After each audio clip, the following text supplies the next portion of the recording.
ఉమ్మడి గుంటూరు జిల్లా వినుకొండ అసెంబ్లీ నియోజకవర్గంలో ఆసక్తికర పోరు నెలకొనడం ఖాయంగా కనిపిస్తోంది.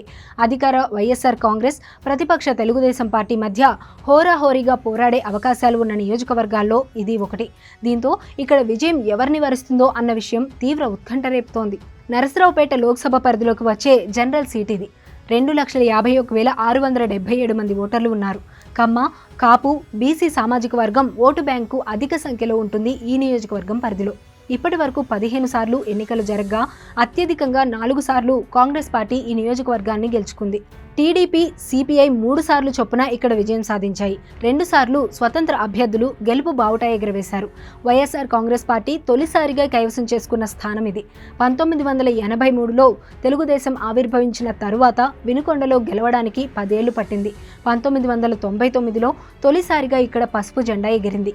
టీడీపీ తరపున వీరపనేని యలమందరావు గెలిచారు. 2004లో మళ్లీ ఈ స్థానాన్ని కాంగ్రెస్ కైవసం చేసుకుంది.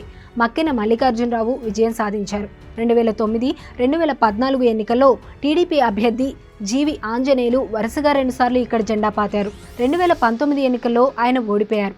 హ్యాట్రిక్ కొట్టాలన్న కలలు కల్లలయ్యాయి. ఆ ఎన్నికల్లో వైఎస్ఆర్సీపీ అభ్యర్థి బొల్ల బ్రహ్మానాయుడు భారీ మెజారిటీతో ఈ స్థానాన్ని దక్కించుకున్నారు. జీవి ఆంజనేయులను 28,859 ఓట్ల తేడాతో మట్టి కరిపించారు. వచ్చే ఎన్నికల్లో టీడీపీ మరోసారి జీవి ఆంజనేయులనే నమ్ముకుంది. ఆయనకే టికెట్ కేటాయించింది. వైసీపీ ఇప్పటి వరకు ఇక్కడ కొత్తగా ఎవరినీ అభ్యర్థిగా ప్రకటించలేదు. బొల్ల బ్రహ్మానాయుడే పోటీ చేస్తారని ఆలోచనలు ఉన్నాయి.